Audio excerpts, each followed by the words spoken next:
Žēlastība jums un miers no Dieva mūsu Tēva un no Kunga un Pestītāja Jēzus Kristus. Amen.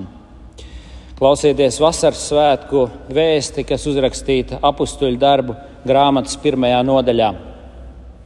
Kad vasaras svētku diena bija atnākusi, visi bija sapulcējušies vienā vietā, un piepieši no debesīm nāca rūkoņa, it kā stiprs vējš pūstu un piepildīja visu namu, kur tie sēdēja. Un viņiem parādījās it kā uguns mēlis, kas sadalījās un nolaidās uz ikvienu no tiem, un visi tika piepildīti ar Svēto garu un sāka runāt citās mēlēs, kā gars tiem deva izrunāt. Bet Jeruzalemē dzīvoja jūdi, dievbijīgi vīri no visādām tautām zem debesis.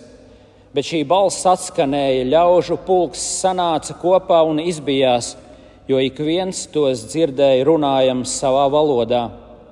Tie sabijās un brīnīdamies sacīja: vai visi šie, kas runā, nav galilieši? Kā tad mēs ik viens dzirdam savu dzimto valodu? Partieši, mēdieši, elamieši un kas dzīvojam Mezopotāmijā, Jūdejā un Kapadoķijā, Pontā un Āzijā, Frīģijā un Pamfīlijā, Ēģiptē un Lībijas novados uz Kirēnas pusi, un še uz dzīvi apmetušies romieši, jūdi un proselīti, krētieši un arābi. Mēs dzirdam tos mūsu pašu valodās Dieva lielos darbus paužam. Izbijušies un neziņā būdami, tie visi citam jautāja, kas tas ir? Bet citi zobodamies sacīja, tie ir salda vīna pilni. Āmen. Dievs svētais gars nāc apgaismo mūsu tavu vārdu patiesībā, jo tavi vārdi ir mūžīga un svēta patiesība. Āmen. Priecīgus jums visiem vasaras svētkus. Un varbūt tas pats vārds vasaras svētki nepalīdz. Viņš daudz neko neizsaka, tas vārds. Īpaši par ticības būtību, ko mēs svinam šajā dienā. Un tiem vajadzētu būt augstiem, lieliem, debišķīgiem svētkiem. Un mums ir jābūt lieliem ieguvējiem no tiem. Tāpēc ikreiz, kad pienāk šie svētki, mums sev jāatgādina. Mums no jauna tas jāsaprot. Mums no jauna tas jānovērtē. Lai mēs nepaliekam tā kā pagāni, kas spējīgi priecāties tikai par vasaru, par dabu, par ārēju skaistumu vai par maratonu. Kas tad ir vasaras svētki? Kas tad ir šie svētki? Tie ir Svētā gara svētki. Tie ir Jēzus solījuma piepildījuma svētki. Viņš teica, tas jums par labu, ka es aizēju pie Tēva, jo es jums sūtīšu Svēto garu, un Svētais gars pie jums paliks vienmēr. Un tad viņš saka, jums būs šis aizstāvis, jums būs cits aizstāvis, jums cits advokāts būs tagad, jums būs cits mierinātājs, cits iepriecinātājs. Un tad nāk šī Svētā gara nākšanas diena, kad nāk gars, un kā pravietis saka, gars tiek izliets pār visu miesu. Tātad daudz plašākā, ietekmīgākā, lielākā veidā, nekā tas jebkad bijis agrāk. Un tad šodien uzdevums mums ir aplūkot, kas toreiz notika. Mēs vaicāsim, ko tas viss nozīmē. Un mēs ievērosim 3 lietas, kas pavadīja šos notikumus. Pirmkārt, Svētais gars nāca kā ārējs spēks pār mācekļiem. Otrakārt, Svētais gars nāca šīm uguns mēlēm. Tās bija kā uguns liesmas, kas nolaidās pār cilvēku galvām, un tam bija kausējošs, sildošs un apskaidrojošs spēks. Treškārt, bija šis valodu vai mēļu brīnums, ka viņi runāja svešās, citādākās valodās. Tad iesim šīm 3 lietām cauri un pārunāsim notikumus. Kas tad tur īsti toreiz notika? Un mēs lasījām troksnis. Troksnis, tā kā mežonīgs vējš, nonāca no debesīm un piepildīja namu, kur mācekļi sēdēja. Pirmā lieta, ko es gribu, lai jūs ievērojat, ka tas bija ārējs spēks. Jo šodien, kad runā par garīgām lietām, tad cilvēki skatās iekšup. Viņi domā par kaut kādām emocijām, kaut kādu psiholoģisku iekšēju fenomenu. Un tā arī droši vien, diemžēl, kādi skaidros vasaras svētkus kādās baznīcās. Bet ievērojiet, tas nāca no ārienes. Tas bija ārējs spēks. Un tas ir ļoti nozīmīgi, jo šodienas priekšstatos viss ir cilvēkiem otrādāk. Kur cilvēki saskata visas problēmas? Problēmas tiek meklētas ārpusē. Vecāki man ne tā audzināja, man ietekmēja, man darīja pāri, un vainīgais vienmēr ir ārpusē. Tas nav mūsos pašos, bet tas ļaunums no ārpuses man ir ietekmējis. Un kur tad jāmeklē palīdzība? Cilvēkam pašam sevi jāmeklē palīdzība. Tā ir tā atbilde, jo viss ir cilvēka sirdī, viss ir cilvēka prātā. Vajag tikai atrast to iekšējo dzirksti, vajag atrast to iekšējo pašiedvesmu, un tad jau tu varēsi atrisināt visas problēmas. Tātad vaina ir ārpusē, risinājums ir iekšpusē. Bet vasaras svētkos viss ir otrādāk. Vaina un problēma ir pašā cilvēka grēkā. Un risinājums nāk no ārpuses, kā svētā gara palīdzība, kas nāk no augšienes, no ārienes. Luteram bija ļoti labs tas grēka apraksts, kā viņš apzīmē to ar iemācieties latīņu vārdus incurvatus in se. Tas nozīmē, ka cilvēks ir tā kā ievīstījies sevī. Viņš ir iekapsulējies, viņš ir iekšup vērsts. Viņš ir uz sevi, uz savu ego vērsts. Un tā ir cilvēka pamat problēma. Mēs esam egoistiski un sautīgi orientēti, un katrs cilvēks liekas sev kā pasaules naba, un viss ap mums griežās. Un tā ir tā mūsu dabiskā pasaules uztvere, ka viss ir tik svarīgs, cik tas saistīts ar mums. Un tad mūsu problēma, ko mēs pat līdz galam neaptveram un neatpazīstam, ka mēs esam iecentrējušies paši sevī.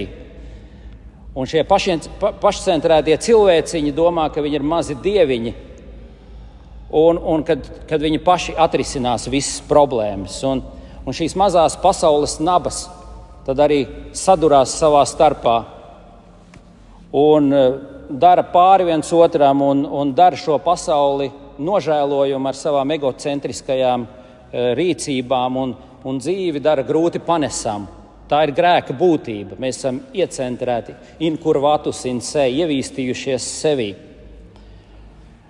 Un mēs redzam to tajās nemitīgajās ego sadursmēs. Neviens negrib vainot sevi.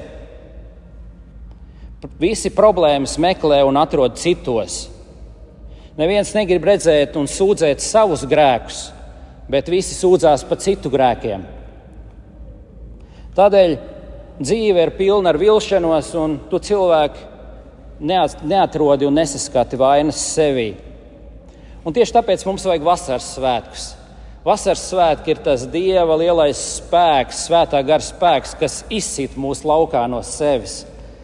Tas ir tā debesu palīdzība, kas izsit, atgriež, atbrīvo mūs no šīs iekšup vērstības un egocentrijas, un mēs varam beidzot atraisīties no sevis. Un mēs varam beidzot pacelt acis un ieraudzīt Dievu, un pacelt acis un ieraudzīt savu tuvāko. Mēs tiekam atraisīti no sevis. Tātad mēs vairs neesam tā kā tās dullās mušas, kas riņķo ap sevi, ap savu asi, bet Dieva gars nāk un to situāciju maina. Tā ir pirmā lieta. Tātad tas ir ārējais spēks, kas nāk un izsit mūs. Otrais, kas notika un ko mēs redzam, tā ir uguns liesma. Uguns liesma, kas nonāk pār mācekļu galvām. Un uguns, ja jūs skatāties Bībelē, parādās vairākās vietās, īpaši saistībā ar Dievu parādās uguns. Jūs, piemēram, atceraties Mūzu pie degošā ērkšķa krūma. Dievs viņam atklājās caur krūmu, kas deg un nesadeg. Tā bija dievišķa uguns, un viņam bija jāatkāpjas, jo viņam bija jānovelk zandalis, jo tā vieta bija svēta. Viņš bija Dieva tūmā nonācis. Tāpat arī Sinai kalnā Dievs atklājās uguns un dūmu mākonī, un Dievs veda cilvēkus uz apsolīto zemi šajā uguns un dūmu mākonī, un Dievs bija bijājams, viņam nevarēja tuvoties. Un tāpat tās Ecihēla vīzijā ir šīs te uguns spēcīgs motīvs. Tātad uguns ir kaut kas ļoti tāds bijājams un nepieejams. Dievs uguns veidā ir nepieejams Dievs. Bet skatieties, kas šeit notiek vasaras svētkos. Šeit tā uguns kļūst pavisam tuva un pieejama cilvēkiem. Kā uguns mēlis izdalās pār cilvēku galvām, un patiesībā tas uguns ienāk ikvienā no mācekļiem. Tāda tā doma ir. Dieva godība nolaižās pār visiem grēciniekiem, un iepriekš nesavienojamās lietas, svētums un grēcīgums kaut kādā brīnumainā veidā tiek savienotas. Tātad ne tikai apustuļiem, ne tikai daudziem mācekļiem, bet tur visam lielajam pulkam tiek dots svētais gars, kas noticēja, kas atgriezās. Svētais gars nolaižās pār visu draudzi, pār visiem ticīgiem cilvēkiem, pār visu Dievu tautu. Un ko tad šī uguns nozīmē? Tas ir tai priecīgā svētā gara evaņģēlija uguns, kas iemājo uz palikšanu pie grēciniekiem. Tā ir tā priecīgā labā ziņa. Tad apustulis varēs rakstīt, tagad Dieva gars runā uz jūsu garu un atgādina, ka jūs esat Dieva bērni, ka jūs uz Dievu varat teikt tēvs, tētiņ vai tētīt. Un iepriekš cilvēks baidījās Dievu tā uzrunāt, bet tagad mēs lūdzam mūsu tēvs paļāvīgi. Un Dieva gars saka mūsu garam, ka mēs esam Dieva bērni. Dieva gars mums saka, kas mēs esam, kam mēs piederam. Dieva gars dara šo ticību īstu, dzīvu, tā ka mēs spējam lūgt. Dieva gars kausē mūsu sirdis viņa mīlestībā. Tā nav bijājama un biedējoša uguns, bet tā ir mīlestības uguns, kas tagad mūsos darbojās un atgādina visu, ko Kristus ir darījis mūsu labā. Gars nāk un dedzina, izdeldē mūsu grēkus. Tagad gars nāk un ir mūsu aizstāvis, mūsu advokāts. Viņš mūs iepriecina un mierina, viņš ir mūsu svētītājs. Tātad gara uguns nāk tajā jaunajā veidā. Tātad mēs iepriekš runājām, ka tas ir ārējs spēks, kas nāk, vai ne, un izsit mūs. Bet tagad mēs redzam, ka tas ir arī iekšējs spēks, kas nāk un darbojās uz mums. Bet ko jūs redzat, kāda ir tie pēdējie vārdi, ko mēs lasījām? Kāds ir apkārtējo cilvēku skats uz ticīgajiem? Tur bija tāds ļoti ironisks, sarkastisks komentārs, ko viņi teica. Viņi teica, tie ir salda vīna pilni. Arcēgot, viņi ir piedzērušies, viņi tur runā kaut ko, un mēs neko nesaprotam, un viņi ir piepildīti ar svēto garu, bet apkārtējiem tas izskatās, kad viņi būtu piedzērušies. Viņi ir tik priecīgi un drosmīgi. Dzērāji arī ir priecīgi un drosmīgi, pārlieku, bet tas nav tas, kas ar viņiem ir noticis. Un ticīgais nav apdullis, tieši otrādāk, viņš ir gara apskaidrots. Viņš nav pazaudējis jēgu, kā tas notiek ar dzērāju, bet viņš ir jēgu ieguvis. Un no ārienes tas varbūt nekļūst skaidrs. No ārienes mēs tāpatās izskatāmies pēc dīvainiem, kas šeit sēžam, ka mums jābūt ir ārā maratonā, kur visi cilvēki ir. Un mēs liekas, ka mums kaut kas nav ritīgi, mēs esam tā kā apdulluši. Bet tā patiesība ir tāda, ka gars nāk un dara tieši pretējo nekā alkohols. Viņš atindē cilvēku. Atindē no maldiem, no apdulluma. Ticībā jums top skaidra galva un jums tiek noskaidrota sirds. Un mēs patiešām esam iesiluši šeit gara spēkā, bet tas nav tas dzēruma iesilums. par ko mēs runājam, tas nenotrulina, tas mums neatņem prātu. Tas nav tas, svešvalodās ir tas vārds spirit, vai ne? Spirts. Bet tas ir viens un tas pats vārds, kas apzīmē arī garu, Dieva garu. Tātad tur ir tas īstais gars, ko cilvēki meklē alkoholā un meklē citos garos. Īstais gars ir svētais gars, kas cilvēkam ir vajadzīgs. Tas silda patiesā nozīmē un nevis tā kā šī maldu un māņu pasaule, un mums patiešām nāk gara spēkā drosme, bet tā nav dzērāja drosme, bet tā ir gara drosme un drošums, kas uzvar pasauli un tās nīcīgās bailes. Tātad atšķirība šeit ir radikāla, ļoti radikāla. Mēs zinām, ka alkohols nomāca prāta spējas, liek aizmirsties, ignorēt realitāti un nepatīkamo. Turpretī Dieva gars cilvēku prāta spējas sekmē, veicina, liek atcerēties, kas ir pats svarīgākais, uztvert realitāti nopietni un noskaidrot cilvēku prātu ar to skaidrību, kas nav mums pašiem dot, tas nav mums pa spēkiem. To svētais gars vasaras svētkos nāk un dara ar cilvēkiem. Tas, ka mēs saprotam būtisko, ka mēs esam iesiluši Dievam, ka mēs atsalstam no pasaules kaislībām, ka mēs esam drosmīgi ticībā, cerībā un mīlestībā, un ka mēs neesam, tā teikt, drosmīgi ar pasaules naudu, ar pasaules varu un ar pasaules baudām, bet mēs esam drosmīgi Dievā. Tātad tas ir šis vēstījums. Neesiet apdūluši ar vīnu, bet esiet apskaidroti ar garu. Trešā lieta, kas mums tiek šeit mācīta, ir šī te valodu vai mēļu brīnums, kas notiek. Un šeit nesamulsīsim un nepārpratīsim. Tur nav domāta, kā šodien daudz saka, kaut kāda nesaprotama vervelēšana, tā runāšana mēlēs. Jūs noteikti esat par tādu daudz dzirdējuši. Tā kā vasaras svētku draudzēs harizmātiskajā pentakostālismā.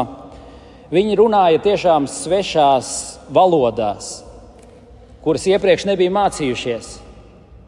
Bet viņi spēja svētā gara spēkā, kā Dievs sajauca pie Bābeles torņa, viņš sajauca sava darba, savas ietekmes spēkā, viņš sajauca valodas, ka cilvēki vairs nesapratās. Tagad viņš apvērš un dara tieši pretējo. Šīs dažādās valodas atkal savērt kopā un ļauj cilvēkiem saprasties. Un ļauj pasludināt šo universālo Kristus glābšanas evaņģēliju vēsti, tā kā visas atšķirības un robežas tiek nojauktas un cilvēki ir vienoti Dievā, šajā viena gara spēkā. Tātad tas ir tas, ko Dievs ar savu dievišķo valodu paveic pie cilvēkiem. Brīnumainā veidā. Tas bija unikāli, tas bija vienreizējs notikums. Pēc tam tas nav pieredzēts. Tagad mums ir cītīgi jāmācās valodas, lai mēs saprastos. Bet tad, kad jūs satiekat ticības brāļus citās zemēs, citās vietās, jūs joprojām jūtat kaut ko no tās gara vienības, gara kopības, kas pastāv pāri visām robežām. Jūs esat dziļākā līmenī vienoti ar viņiem. Tātad nevelti vasaras svētki ir vieni no augstākajiem svētkiem. Tie ir vieni līdz ar Ziemassvētkiem, lieldienām, debes braukšanu. Vasaras svētki ir šie lielie svētki, jo patiešām grandiozas lietas šeit notiek. Dieva gars nāk no augšienes, no ārienes, par spīti visam mūsu grēcīgumam. Šīs gara liesmas nepazudina mūsu, bet šķīstī, kausē un glābj. Tātad Dieva gars nāk un iemājo pie mums. Jūs saņēmāt svēto garu kristībā. Ja jums kāds prasa, vai jums ir svētais gars, jūs sakat, jā, man ir svētais gars. Dievs to apsolīja kristībā. Dievs svēto garu dod caur saviem vārdiem. Dievs dod caur savu piedošanu. Ikreiz Dieva gars tagad mājo dziļi mūsos, un viņš ir dziļāk nekā mēs spējam saprast un aptvert, un viņš dziļākā veidā mūs valda. Tagad tas viss ir brīnumaini apskaidrojoši, nevis apdullinoši, nevis skurbumu veicinoši, bet tas mums dod skaidrību, tas dod mums gaismu. Šīs gars liecina mūsu garam, ka mēs esam Dieva bērni. Un šis gars vēl šodien uz jums runā. Viņš sludina jums Kristu, šo universālo evaņģēliju pāri tautām, zemēm, robežām. Un tāpēc šīs te lūkšanas, ko mēs šodien īpaši lūdzam, nāc svētais gars, veni creator spiritus, senās lūkšanas, nāc svētais gars, nāc mūs sasildi, nāc iepriecina mūs, nāc apgaismo mūs, nāc dod mums īsto skaidrību un patiesību, nāc dod mums prieku un mieru, nāc dod mums drosmi un bezbailību. Visas šīs lūkšanas mēs īpaši lūdzam šodien un atgādinām, cik varens ir svētā gara darbs mūsu vidū. Šo lūkšanu mums jālūdz arī šodien. Ticiet tam. Āmen.